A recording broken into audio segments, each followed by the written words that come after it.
Looks like we're ready to go. Very good. And welcome back to our viewing audience. Glad you're back with us. I could tell you this, and you wouldn't be able to hear me if you're not watching anyway, but if you're having trouble getting on, you have to refresh your computer screen, but you wouldn't understand what I'm saying because you're not tuned in anyway, but hopefully you're tuned in and you're here. It's been a blessing so far, amen? And the blessing's going to continue to roll right through the afternoon. I'm going to invite Pastor Mike to come out and introduce to us our next guest presenter. Thanks, Pastor Mike.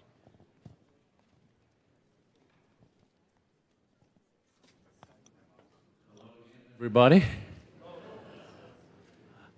are you enjoying this? And I say that very guardedly. Well, praise the Lord, but you know, it's more than enjoyment, right? It's something very sober and somber to think about, and you understand what I mean when I put it that way. Alexa, thank you so much.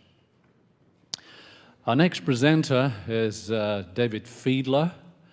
He's from British Columbia. He worked as a school teacher in Adventist schools for 20 years. He's now a freelance writer, and I'm just working my way through one of his books, Tremble, which you've probably heard mentioned, and you'll hear a bit more by the end of the day. Just excellent. That, along with the other book, Meet It, by Rick. But anyway, David's here this afternoon, and he's going to talk about when all else fails, and options fade. All right, thank you. David, thank you so much. The time is yours. Thank you.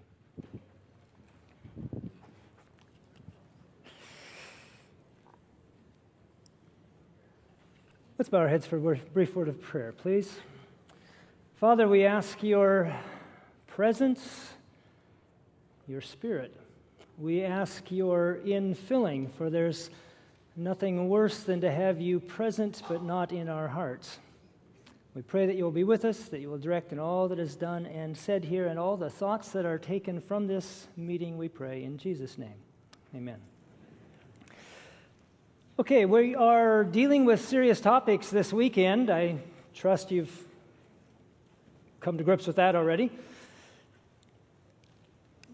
But I want to begin with something of a cautionary note, I guess.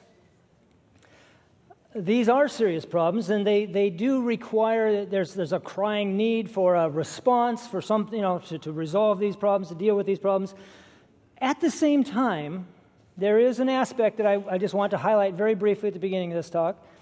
We need to be charitable in our estimation of those who may not jump into this particular battle as quickly as we may think they should.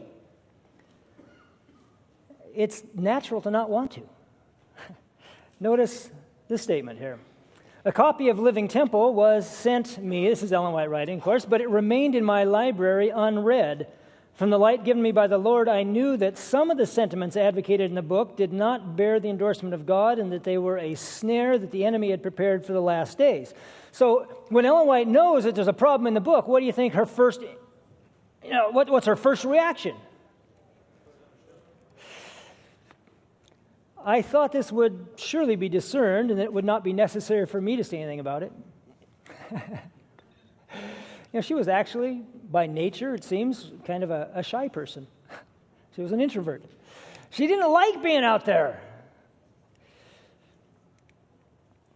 I hesitated and delayed about the sending out of that which the Spirit of the Lord impelled me to write.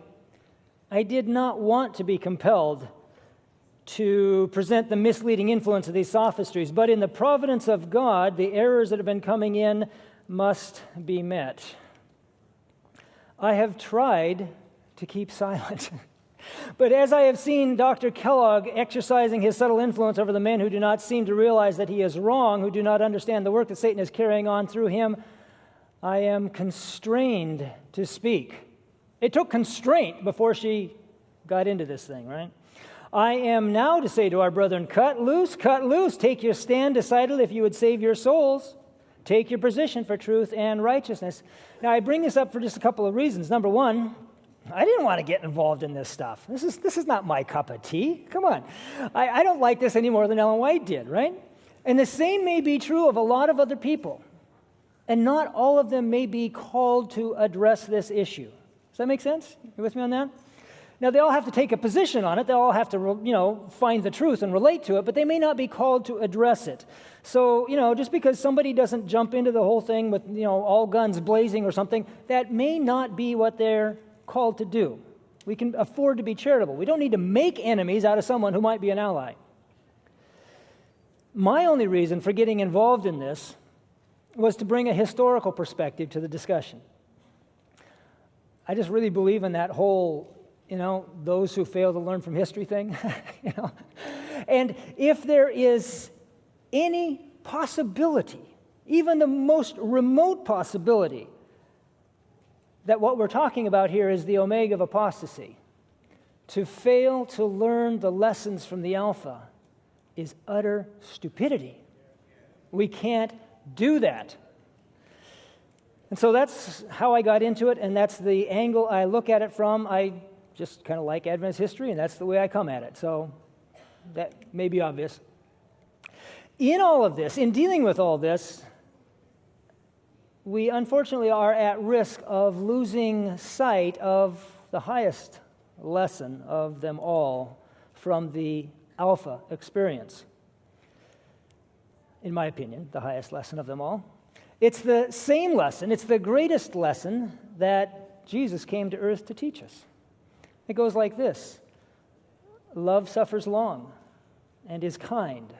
Love does not envy. Love does not parade itself, is not puffed up, does not behave rudely, does not seek its own, is not provoked, thinks no evil, does not rejoice in iniquity, but rejoices in the truth, bears all things, believes all things, hopes all things, endures all things. And if we don't have that, we're not much, as I recall the verse.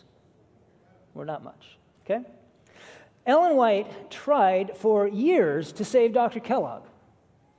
She wrote him letter after letter, pleading, instructing, supporting where she could. And she defended him in every way that she could. This is ironic, and it may surprise you, but her strongest defense of Kellogg, you might have a different opinion, but basically the strongest defense of Kellogg that I believe she ever gave was at the 1903 General Conference session in public, 1 year after he had written Living Temple. She was defending a pantheist. She was not defending pantheism. If we can't separate the people from the issues, we've got issues. So that's important. Sadly, Kellogg suffered a great deal from his brethren who were not as gifted or skilled in this area as Ellen White was. In that 1903 General Conference, she stood up and she addressed the ministers and says, "Some of you have made war upon him. You made his work twice as hard as it should have been. You tried to tear him down to build yourselves up. And that's why he's where he is today." It's always, you can go through history, it's always the attacks from our own brethren that take down the head people. Jones, Wagner, Kellogg. James White came very close to throwing in the towel at one point because his brethren weren't sympathetic. There is a reason the Bible says Jesus came unto his own and his own received him not. That's the hardest test. We can't afford to be on the wrong side of that issue. Every soul is a soul to be saved. Those who are believing error are souls to be saved. Those who are teaching error are souls to be saved. If we don't have that, we don't have much. But there is a time to speak. There is a time to speak. So as I got into the topic and some of these things, I became more and more concerned, and I came to conclude that this counsel is applicable just as much today as it was in Ellen White's day. She said, "The sentiments in Living Temple regarding the personality of God have been received even by men who have had a long experience in the truth. When such men consent to eat of the fruit of the tree of knowledge of good and evil, we are no longer to regard the subject as a matter to be treated with the greatest delicacy." There's a time to take off the gloves. "That those whom we thought sound in the faith should have failed to discern the specious, deadly influence of this science of evil should alarm us as nothing else has alarmed us. It is something that cannot be treated as a small matter, that men who have had so much light and such clear evidence as to the genuineness of the truth we hold should become unsettled and led to accept spiritualistic theories regarding the personality of God. This is not a small matter. The issues we're dealing with are not a small matter. They have grown, and they have grown for decades. I'm just going to cite two particular circumstances, two particular situations that, I don't know, for various reasons, as I was studying, these were the two that just kind of choked me up. They said, it's like, what in the world? Why could that be? How could that be? So, just two little quickies. First thing is a set of Bible studies published by the North American Division Church Resource Center.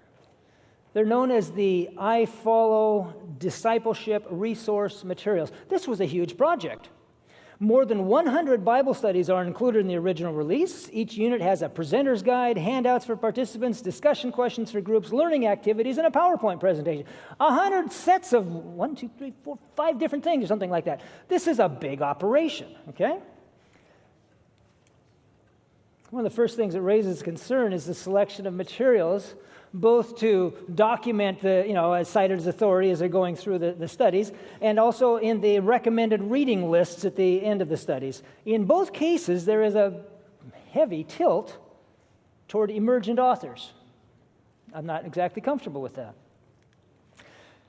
Here's some examples. Henry Nouwen. And if you don't know these names, let me just simply say that these are some of the most prominent of the emergent authors. These are the guys who are teaching them most clearly the mystical elements of the emergent church teaching, okay? Henry Nouwen, in the course of these Bible studies, is cited 14 times, has one book recommended, and his website's listed. N.T. Wright, 9 citations, 4 different books, recommended a total of 21 times, website listed. Brian McLaren, 6 citations, 5 different books, recommended a total of 24 times. Leonard Sweet, 4 citations, 1 book recommendation, website listed. Richard Foster, 3 citations, 2 different books, recommended a total of 16 times, website listed 5 times. Dallas Willard, 2 citations, 6 different books, recommended a total of 66 times. Must be great books. Now, in case you weren't quick enough with your math, that adds up to 175 recommendations for just these 6 authors. And there are a few others scattered around that just didn't make my short list, okay? One of those others is an interesting guy. His name is Eugene Peterson. The lessons refer to him as a, quotes, many years experienced Hebrew scholar. Oh, that's great. I believe in Hebrew scholarship. Somebody ought to have it. The lessons include a quotation from his Bible paraphrase. The title is The Message. I don't actually recommend that version of the... I don't recommend that book. I'm not sure I'm going to even call it a version of the Bible. I don't recommend his paraphrase, right? I don't think I would have included him as an authority in any sort of a Bible study at all. Why would I not? Well, for one reason, because he said this, quoting, "Well, why do people spend so much time studying the Bible? How much do you need to know? We invest all this time in understanding the text, which has a separate life of its own, and we think we're being more pious and spiritual when we're doing it, but it's all to be lived. It was given to us so we could live it, but most Christians know far more of the Bible than they're living. They should be studying it less, not more. You just need enough to pay attention to God." This is the extreme subjective element of the emergent church. You don't need anything that's concrete, solid, and actually says something clear, blam that you can understand. All you need is this fuzzy connection so that you can talk to God and hear what He's telling you. I don't like that, personally. I have a problem with that. Well, let's go on. There are a couple of other significant terms that also show up frequently in the I Follow lessons. First one of these is silence. Why would you need to talk about silence in a set of Bible studies? 22 times we're talking about silence. But that's nothing. How about meditation? 138 times. That's a lot of emphasis on meditation for a set of Bible studies. Here's a quote from the studies. One essential to the Christian life, or something I suppose it is here, one essential is meditation. This refers to the mental practice of emptying the mind. quieting the chatter of my thoughts, and entering into mindfulness. Okay, right there, I have an issue. I'm sorry, I was an English teacher for too long. You can't say emptying the mind and mindfulness and use them as synonyms. Hello? I'm sorry, that's lying. Don't do that to me, okay? I don't buy that stuff, okay? If you're emptying your mind, it's mindlessness. Now, let's just be honest, we're going dumb, okay? I recommend doing it for 2 periods a day, about 20 minutes in the morning and again in the evening. I sit in an alert manner and concentrate on slowing my breathing. You got a problem with breathing? Why are we slowing our breathing? Because it's one of the fastest ways to drop into an alpha state in your meditation process. Talk to a Hindu. They've been slowing their breathing for a long time, however long.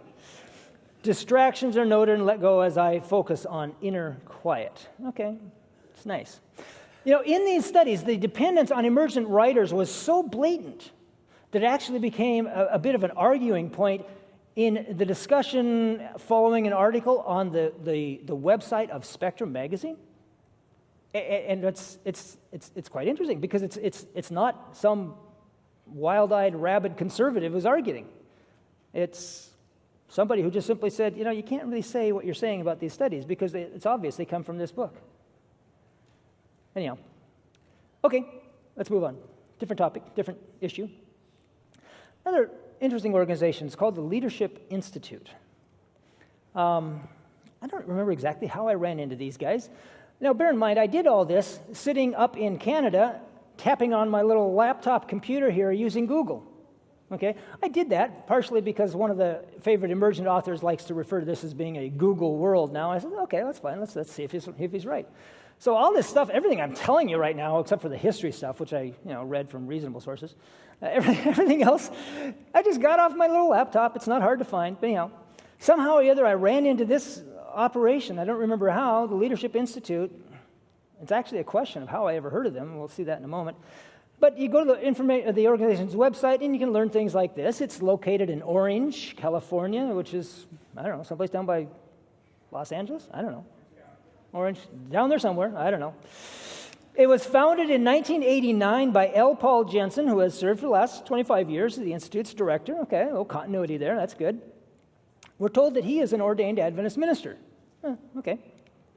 He served on the staff of Campus Crusade for Christ, pioneered campus ministries, and trained campus chaplains for the Adventist Church for a total of 16 years before starting the Leadership Institute. 16 years from before 1989 takes you back to 73.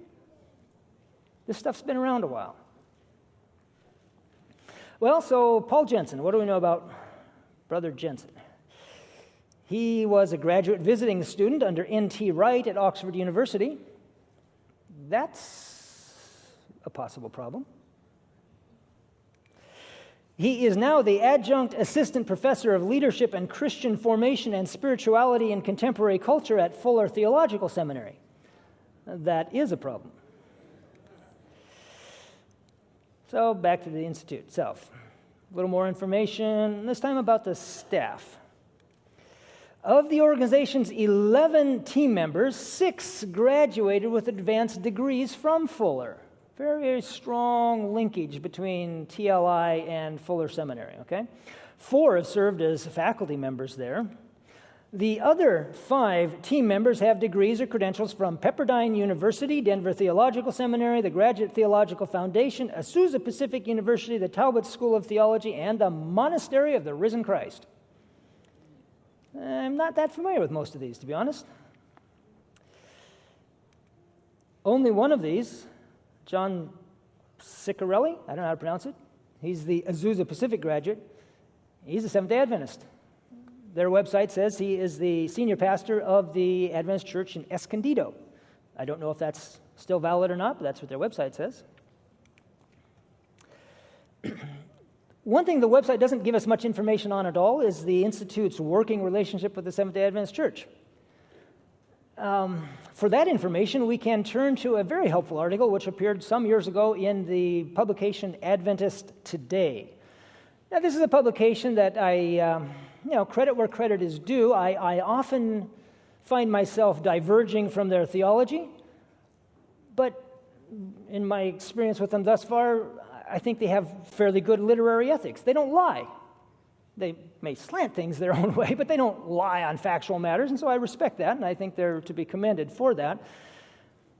So there was this article that showed up in their publication. The author was a Dr. Merle Whitney. He was identified at the time as the pastor of the Anaheim Seventh-day Adventist Church.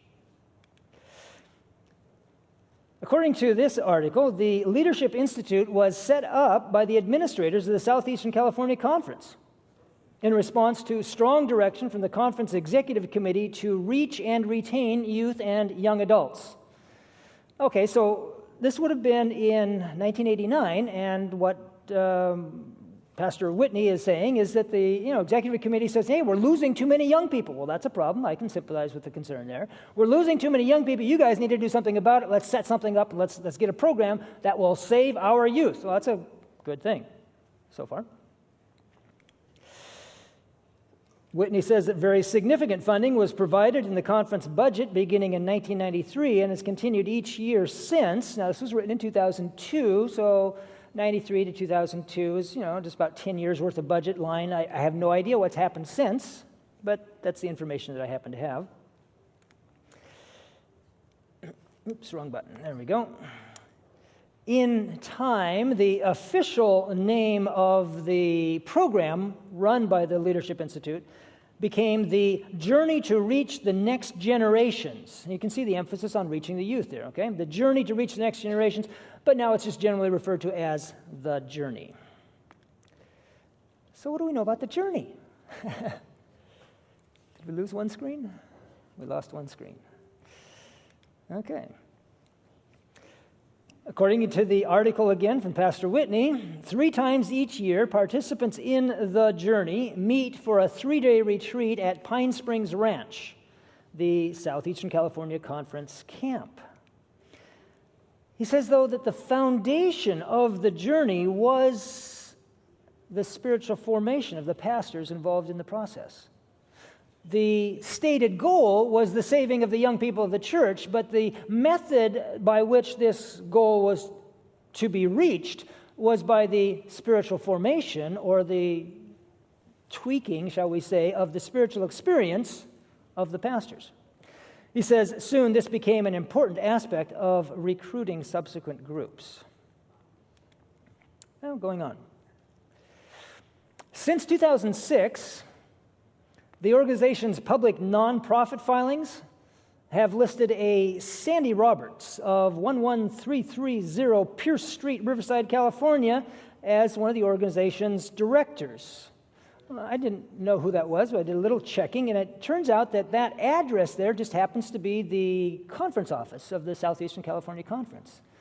And so Sandy Roberts, as near as I can tell, is in all probability the same individual more commonly referred to as Sandra Roberts, the recently elected president of that conference.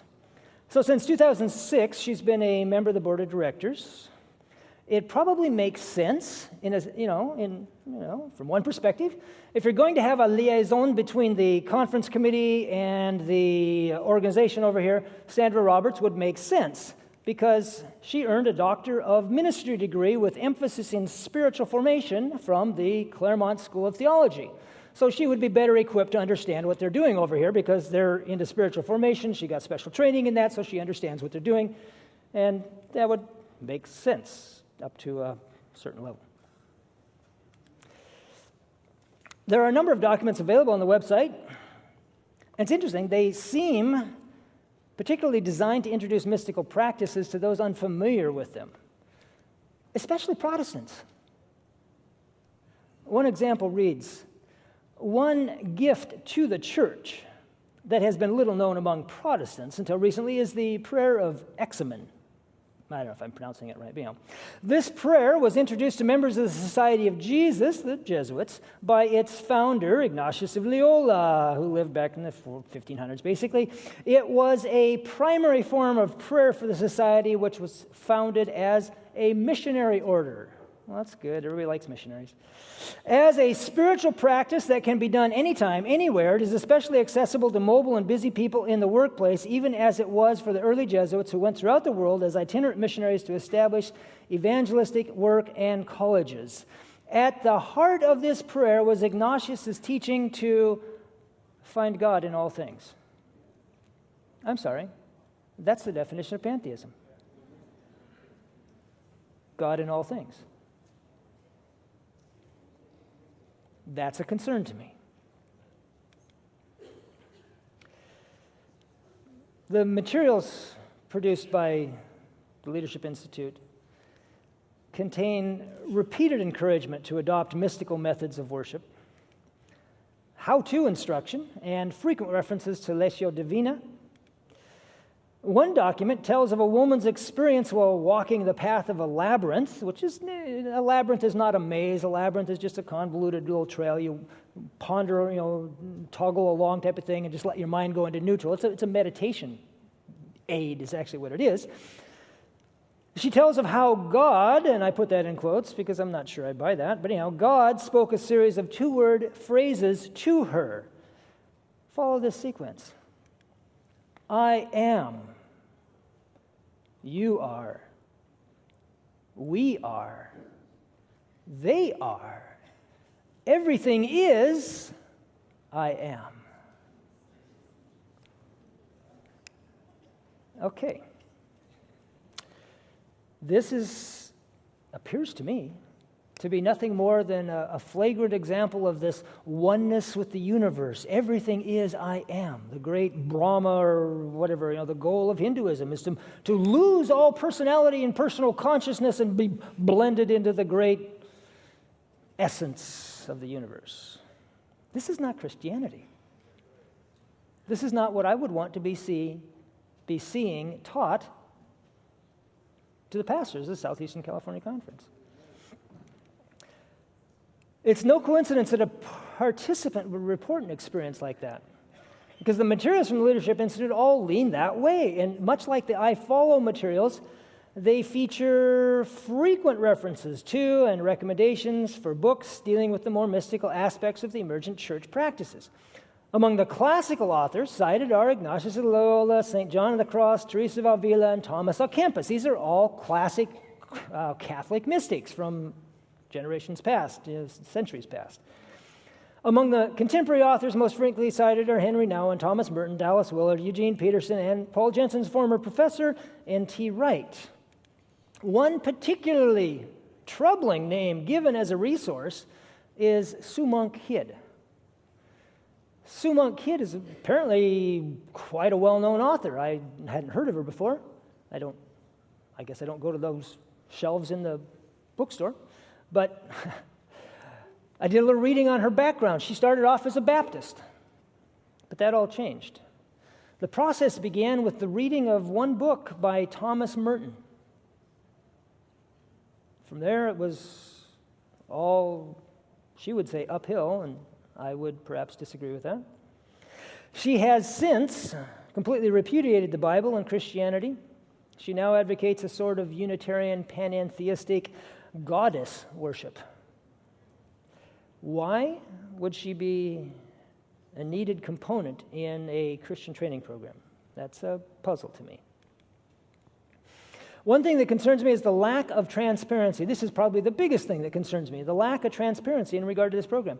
The only public comment I could find from either the Southeastern California Conference or the Pacific Union Conference concerning the Leadership Institute, and I did a lot of Google searching to check this. The only thing I could find came in a description of the activities hosted by the conference summer camp.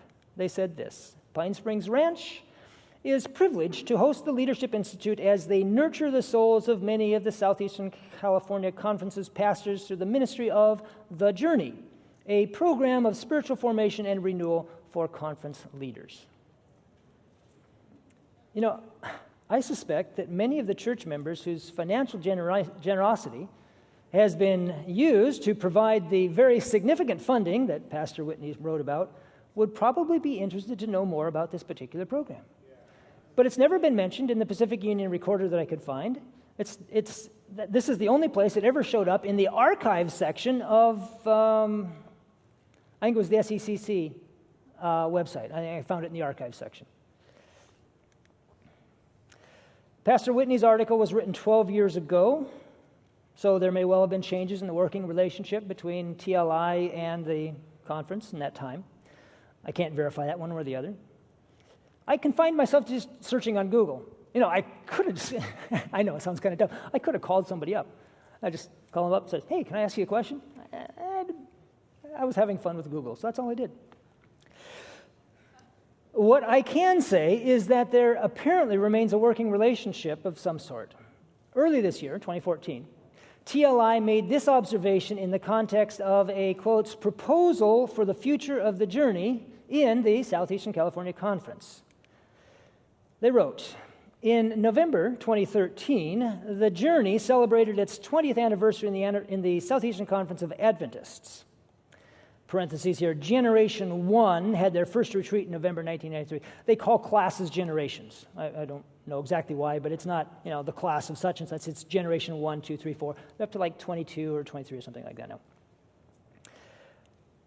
On the strength of 20 years of training nearly 125 pastors from the conference, we believe that there is an opportunity to significantly increase the scope and impact of the journey over the next few years. This raises questions in my mind. I'm not sure I want them to increase the scope and influence in the next few years. I'm not sure I wanted them to train 125 Adventist pastors. I'm not sure it's right to do that without letting the church membership know. I think that is a problem. But now, with all that as background, I want to get off of that and move to the stuff I love. What do we do about it? What's the answer? What's the solution to this stuff? Okay? Let's start with an illustration from the Spirit of Prophecy. Ellen White uses this wording quite frequently. She says, as in the natural world, do you know where it goes from there? So in the spiritual world, right. Nature is not God, but God uses nature to illustrate spiritual truth, right? So I'm suggesting that we can find some excellent advice in these words. Disease never comes without a cause. The way is prepared and disease invited by disregard of the laws of health. Another passage. Disease is an effort of nature to free the system from conditions that result from violation of the laws of health. In case of sickness, the cause should be ascertained. Unhealthful conditions should be changed, wrong habits corrected. Then nature is to be assisted in her effort to expel impurities and reestablish the right condition of the system. Okay, this is simple stuff, but everybody knows that we commonly mess this up. We treat symptoms and we, either forget or just willingly neglect to deal with the underlying problems. But I believe the same is metaphorically true of our church's condition. There is an underlying problem which must be ascertained and addressed. Imagine for a moment that you are in a lifeboat adrift someplace in the middle of the Pacific Ocean. You are suffering from starvation because you've been there for a long time, and you're suffering from dehydration. You're nearly dead. Now imagine that a rough wave comes out of the blue someplace and knocks you overboard. You're floundering around in the water, and all of a sudden you see a great white shark coming your direction. You look around quickly and you see there's an oar that got knocked out of the boat too. You grab the oar, you fend off the shark, you manage to climb back in the boat, and now you can relax because life is good. Everything is fine. No, you're still starving and you're still dying of dehydration. Everything is not fine. Okay? That's where I think we're at. It's my opinion that the emergent church heresies are basically like the shark. Even if we fight them off, we still have issues. We need to figure out what to do to get hold of some food, water, and solid ground. So in the spiritual sense, what is a disease?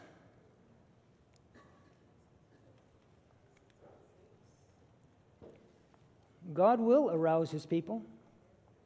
If other means fail, heresies will come in among them, which will sift them, separating the chaff from the wheat. The Lord calls upon all who believe his word to awake out of sleep. Precious light has come, appropriate for this time. It is Bible truth showing the perils that are right upon us. Heresies. If other means fail, heresies will come in. These are the sharks. That's where we're at. To me, this is a sign that everything else has failed. God's been waiting for his people for a long, long time to get their act together. It hasn't happened to his satisfaction, and here we are.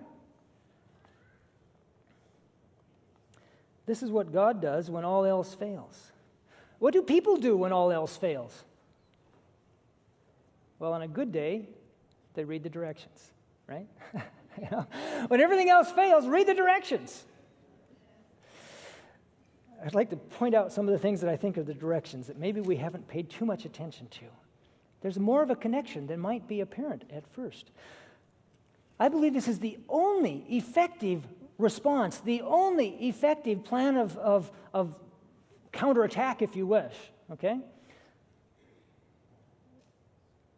We will, I believe, be traveling up a narrow trail that gets narrower and narrower and narrower. And eventually, the only thing that we can do, well, we have two options. We can fall off the cliff, or we can do what God's been asking us to do all along. Because he's only asked us to do that which is absolutely necessary in the first place. From a historical perspective, Adventist history, and for reasons far too many to fully cover in the time I have today, I believe we can best see the underlying issue in this statement. The truth for this time, the third angel's message, is to be proclaimed with a loud voice, meaning with increasing power as we approach the great final test. This test must come to the churches in connection with the true ... Okay? The great final test. This is the time of the Omega, right? The Omega is the end of the alphabet. Great final test. It's final, right? You know, it's the end of the school term or whatever, right? It's a final, right? This test must come to the churches in connection with the true what? I heard it. Most people might think Sabbath. But that's not what the prophet says here. The true medical missionary work. A work that has the great physician to dictate and preside in all it comprehends. You know, as it turns out, pantheism is only one element of the whole alpha to omega train of heresy. Pantheism is the theoretical, theological component. But that's not all there is to life. That's not all there is to godliness. There's theory. That's what the Jews fell into, thinking that a mental assent to the truth would save them. We are warned against that time after time after time in the writings of the Spirit of Prophecy. That contest, the church won back with Kellogg in 1905, 1907, 03 to 07 type of thing, okay? We won that battle. We preserved our theology. And that was good. We needed to do that. But we lost some things.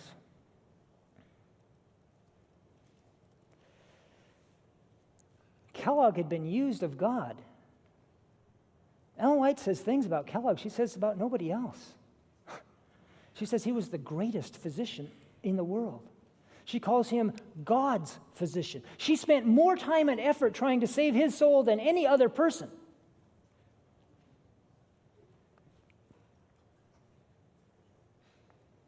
Dr. Kellogg had been used by God to bring the practical work of Isaiah 58 to the church's attention. Isaiah 58. Now, that's a nice chapter, but is it really important? I'll let you decide. We cannot keep the Sabbath. You'll notice that's in brackets. In the original, it says this day, but the paragraph before is talking about the Sabbath. We cannot keep the Sabbath holy unless we serve the Lord in the manner brought to view in the Scripture. Is not this the fast that I have chosen, to loose the bands of wickedness, to undo the heavy burdens, let the oppressed go free, and that you break every yoke? Is it not to deal your bread to the hungry, that you bring the poor or cast out your house, when you see the naked that you cover him, and when you hide not yourself from your own flesh? Isaiah 58. This is the work that rests upon every soul who accepts the service of Christ. We have not done that.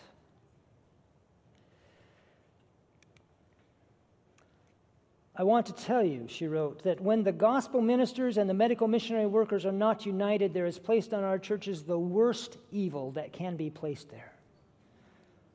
The gospel workers and the medical missionary workers pretty much lost their unity with the Kellogg situation over 100 years ago. The worst evil on the churches is the lifeboat that we have been floating in. Now we have sharks to deal with.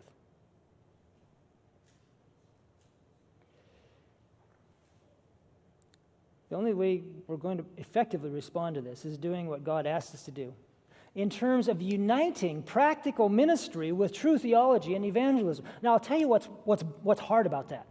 Uniting practical ministry with our theology and our evangelism just really grates on selfish hearts. Because practical ministry is always self-sacrificing, and it hurts. But without it, we're as clanging brass and tinkling cymbals. In other words, we need to do the same kind of work Jesus did when he was here. Where are we headed with all this? 2 warnings from a century ago give us the clearest picture. She says, as religious aggression subverts the liberties of our nation, religious aggression subverts the liberties of our nations. Did you read in the news in this last week of the mayor of Houston subpoenaing the sermons of the ministers in the city? Yes.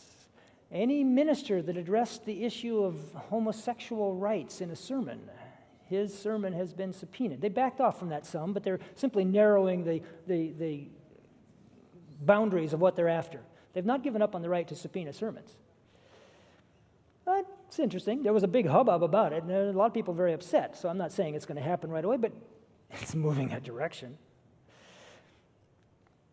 As religious aggression subverts the liberties of our nation, those who would stand for freedom of conscience will be placed in unfavorable positions. For their own sake, they should, while they have opportunity, do something intelligent. What would be the intelligent thing to do? As religious aggression subverts our liberties, what should we be doing? The statement goes on. They should become intelligent in regard to disease, its causes, prevention, and cure. All those who do this will find a field of labor anywhere. There will be suffering ones, plenty of them. Can you spell Ebola? Who will need help, not only among those of our own faith, but largely among those who know not the truth. You know, there's a reason Ellen White constantly encouraged learning simple remedies. You know why I think that is? Because some of us are just simple people. You know? We're not all cut out to be MDs. You know? It's good. I probably shouldn't be practicing open heart surgery. It'd be so much fun, but I'm not sure it would be a good thing. Okay? That's probably not my department. But simple remedies have one really, really cool thing. They're simple.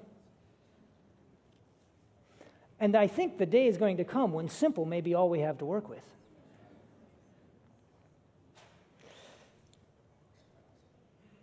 This is the ground on which the final battles of evangelistic effort will be fought out. Circumstances will, I think, perhaps very soon, dictate that any religious system that fails to address the practical needs of humanity will simply be irrelevant. When everything goes to pot, when the finances collapse, when the government collapses, when the society collapses, when the medical system collapses, you're not going to have the liberty of preaching something that doesn't strike a need. Jesus spent more time healing than he did preaching in his day. I suspect there's a key in that. Whether God's church understands this or not, Satan does. Here's our second warning. I think I heard someone reading this already. The enemy of souls has sought to bring in the supposition that a great reformation was to take place among Seventh-day Adventists, and that this reformation would consist in giving up the doctrines which stand as the pillars of our faith and engaging in a process of reorganization. Were this reformation to take place, what would result? The principles of truth that God in His wisdom has given to the remnant church would be discarded. Our religion would be changed. The fundamental principles that have sustained the work for the last 50 years would be accounted as error. A new organization would be established. Books of a new order would be written. A system of intellectual philosophy would be introduced. The founders of the system would go into the cities and do a wonderful work. The Sabbath, of course, would be lightly regarded, as also the God who created it. Nothing would be allowed to stand in the way of the new movement. The leaders would teach that virtue is better than vice. But God being removed, they would place their dependence on human power, which, without God, is worthless. Their foundation would be built on the sand, and storm and tempest would sweep away the structure. Is there anything like that happening today? Have you ever heard of the social gospel? Have you ever heard of the Adventist Peace Fellowship? It's an organization, it's actually about, 10 years old, give or take. If you look at those who have signed their, they have on their webpage, they have a whole place where those who sign on who agree. We have many of the same individuals that we have been seeing in other topics. I just pulled some screenshots from their webpage. It's kind of interesting here. I'm not sure I'm going to be able to read all this. Down in the bottom left of the picture, you'll see there, it says peacemaking and reconciliation. Well, that seems like a good thing. It's seriously hard to propose that dead people in bombed out buildings is better than peace, right? So the idea of promoting peacemaking, that seems like a good thing. Reconciliation, that's good. We're happy with that. This one talks about caring for creation. Well, yeah, ecology. Good. This one is health and human rights. Well, it's hard to imagine anything like healthcare becoming a problem. And human rights, that's got to be good. This one is freedom of conscience. Freedom of conscience is good too. Not sure why we had to illustrate it with a Buddhist monk, but freedom of conscience is good. Racial and gender equality. Yes? How could you go wrong with equality? It sounds fair. And this one, Sabbath economics. Oh, Sabbath economics. That's kind of interesting. Well, Seventh-day Adventists are, big fans of the Sabbath. But what if peacemaking goes forward on the wrong terms? Or ecology turns into pantheism? Or healthcare includes radical positions on abortion, and human rights starts classifying the truth as hate speech? That's a big issue in the country in which I'm currently living. They've got some very, very strong hate speech laws in Canada, and there are things that one ought not to say. Freedom of conscience sometimes can be twisted around to promoting a full moral equivalency between all systems of belief. I believe in freedom of conscience. That means that what you believe is as good as what I believe. Really? Gender equality sometimes can begin to impact theology. And what if Sabbath economics turns out to not really have anything to do with the Sabbath?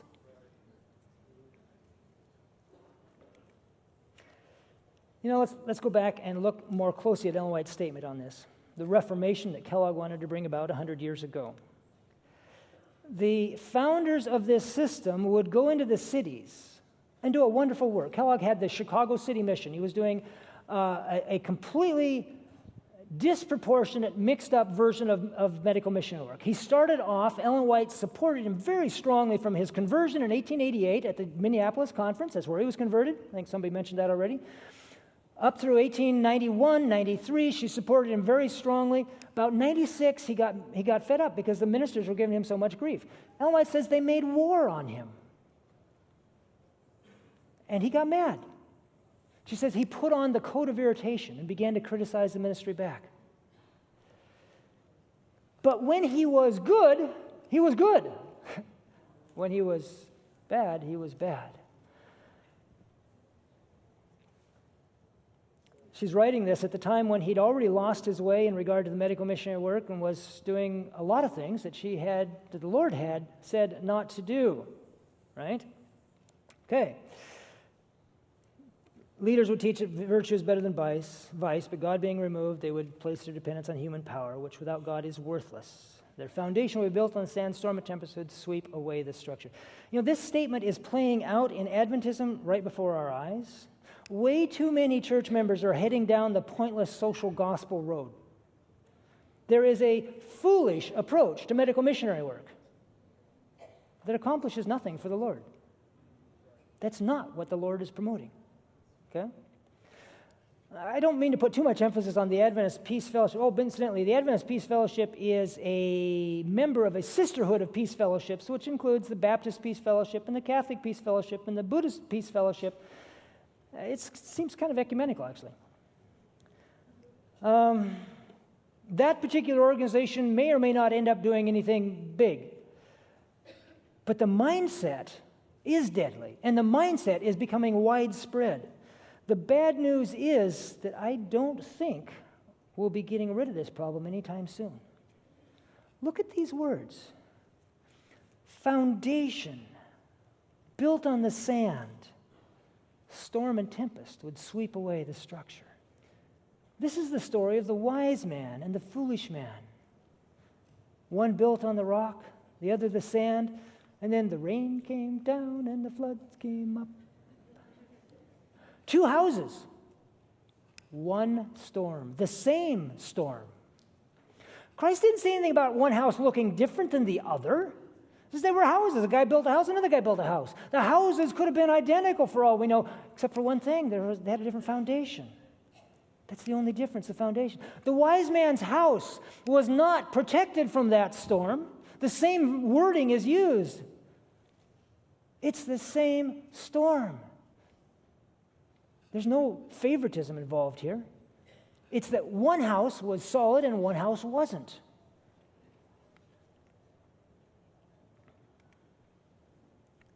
What is the storm and tempest? When is this going to happen?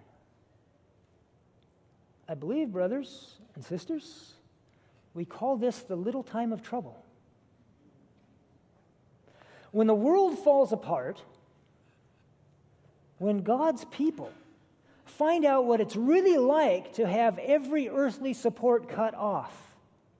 Remember that statement? Every earthly support cut off. What a terrible thing. Wrong. Why do we need earthly support today? The road gets narrower till we finally do what we're supposed to. We don't need earthly support today. We have the Lord. But we have not learned that. I have not learned that lesson. God is merciful.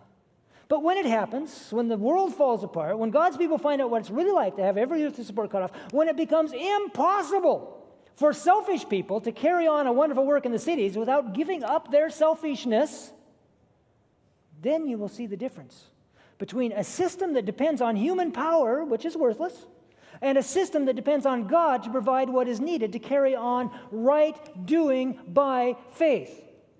This is the application side of righteousness by faith. Righteousness by faith was never meant to be only theoretical.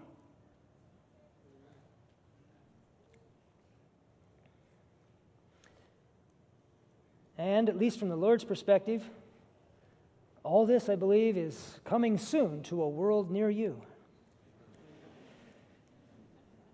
I wish to tell you that soon there will be no work done in ministerial lines but medical missionary work. Oh, no! What a terrible thing. We're losing all these different avenues of soul saving. Wrong. That's what we're supposed to be doing now. We're always supposed to be doing medical missionary work because that's what Jesus did. He was the great medical missionary. He spent more time healing than he did preaching. The work of a minister is to minister. Our ministers are to work on the gospel plan of ministering. Oh, let me think. What would that be? Oh, maybe that's something to do with Matthew, Mark, Luke, and John. Maybe I should look and see what Jesus did. Maybe I should look and see what he told his disciples to do. Go out and preach and teach and heal. They were always to be combined. What is the matter, she asks. The ministers are hovering over the churches, which know the truth, while thousands are perishing out of Christ. If the proper instruction were given, if the proper methods were followed, every church member would do his work as a member of the body. He would do Christian missionary work. It is easy for us to blame leaders. It gets a little closer. when we say, how much have I done in the last month? How much have I done for my neighbors in the last month? How much have I done for the guys I work with in the last month? How much have I done in the last year? I can tell you, I have not done enough to prevent myself being ashamed when I think of those questions. And without pointing any fingers, I'm guessing that may be true of most of us here today. We are in no position to get on a high horse and blame everybody else. The statement goes on. But the churches are dying, and they want a minister to preach to them. They should be taught to bring a faithful tithe to God, that he may strengthen and bless them. They should be should be brought into working order, that the breath of God may come to them. They should be taught that unless they can stand alone without a minister, they need to be converted anew and baptized anew. The churches, the Adventist churches, do you need somebody to spoon feed you every day, every week? You need to be baptized anew. Well, that's unpleasant. Something just happened.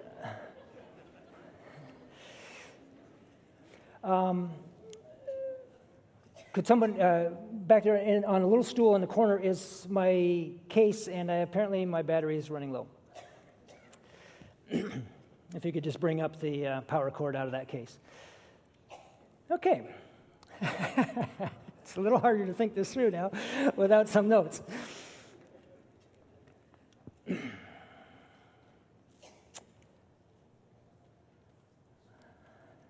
Yeah. Thank you. If we can figure out where to plug this in, that would be probably a really good thing right about now. Yep, okay. You know, it's one thing when your mind goes blank, but it's another thing when the screen does it too. Thank you. Okay, in just a moment we should be experiencing all the joys of technology. I like to think.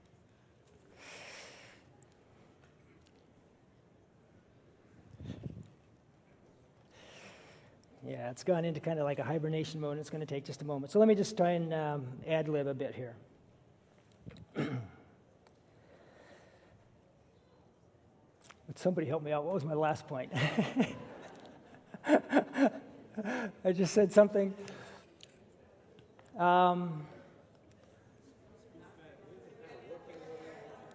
Oh, yes, that statement. There we go, okay. The churches need to be brought into working order, okay?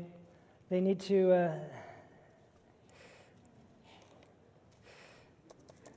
Okay. Oh, my display has gone into cardiac arrest.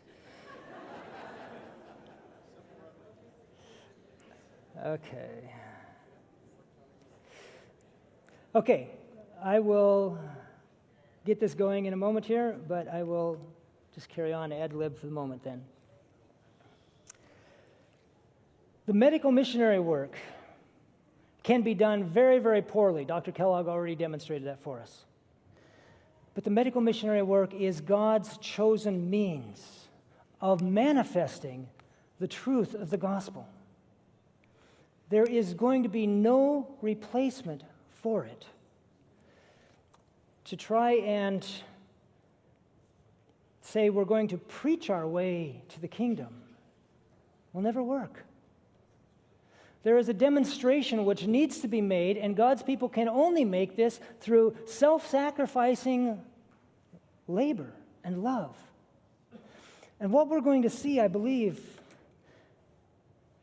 is the false religions of the world coming together, uniting to take care of their own. And there will be this false emphasis on humanitarian service. There will be a false medical missionary work. And frankly, I think they're going to be miles ahead of us, because the children of darkness are wiser in their generation than the children of light. But God's people will catch up. Prophecy says so. I depend on that. God's people will catch up. And eventually, there'll be two horses in this race, pulling forward, going forward, and eventually the time will come. Everything's fine. It's just slowly coming up. Yeah, I'll be there in a moment. Eventually the time will come when it's impossible to serve anymore. Those who have selfishness still at their hearts, they've dismissed God. They're depending on human power, which is worthless. It will come to a point where pure, simple selfishness says, I ain't doing that anymore. It's hard. I'm not going to do that. I quit. And God's people are going to be at the same point where their lives, anybody can look at it and say, you can't keep on loving people. The world is falling apart. This is a dog-eat-dog place. It's every man for himself. You can't keep serving other people. They don't have the resources. They can't keep themselves alive. And you know what? They do it anyway. Because God said to do it. Righteousness by faith and nothing but faith. That's a demonstration that needs to be made. There's a dual demonstration there. Number one, there's an incredible demonstration of love going forward. Serving people, but no one else will. And secondly, there's the recognition. Anybody who's looking at the situation can easily see that there's no way they can keep doing this. There's no way they can stay alive and do what they're doing. But God is providing. Like Elijah with the ravens. And then witnessing becomes a very simple thing. Brother, you could live like I'm living if you want to. It's easy. God provides. It's right here in the Bible. Let me show you. Now, with all this, yes, we're teaching the Sabbath. Yes, we're teaching the 2,300 days. Yes, we're teaching the spirit of prophecy and the state of the dead and the second coming and the sanctuary. We're teaching all that. This is nothing. Nothing here is to say, oh, let's stop teaching the doctrines. That's the social gospel side. That's not where we're going. I've got some statements, which are not showing up right now, but they'll be here shortly, that say exactly that. With the presentation of the truth, we must mingle compassion and mercy. We must mingle all these other things. Okay. It's very, very close. I just have 2 slides, basically, Danny. I appreciate your patience on this.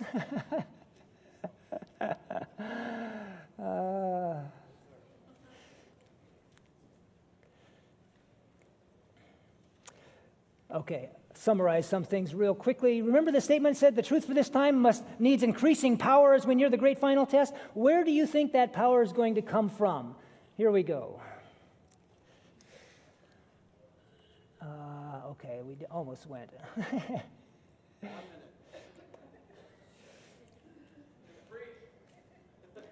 I like that, but I like to preach with documentation too, because my words don't amount to much. Okay.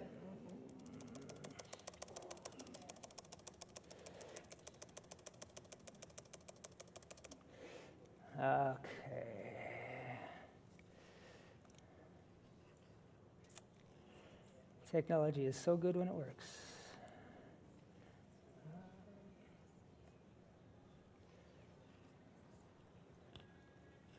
Okay, now we've got it.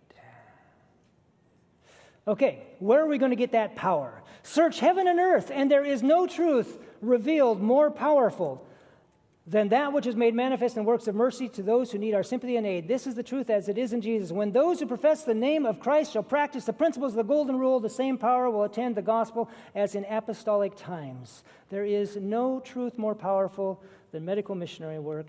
Next thing, Isaiah 58, and you just look at the words at the bottom there. Love revealed for suffering humanity gives significance and power to the truth. We are dealing with serious issues. I recommend these books. They're wonderful books. I recommend this book, the book by Howard Peth. That's a pretty good book. It's a wonderful book, actually. I got into the act. I wrote a book. It's not even bad. I'd recommend that one too. But beyond learning the problems, learn the solutions.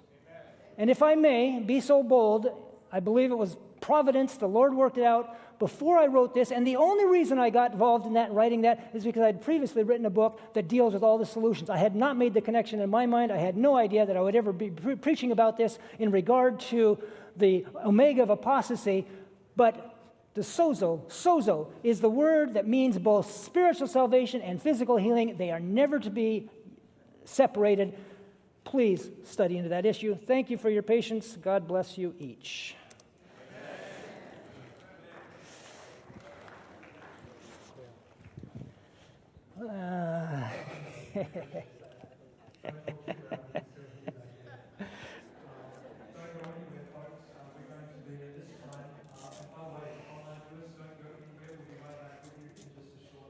Moment, okay. At this time, we're going to be collecting an offering. And we told you about this last night for those that were here. And I'm going to invite Dr. Alan Davis to come out and tell us where the money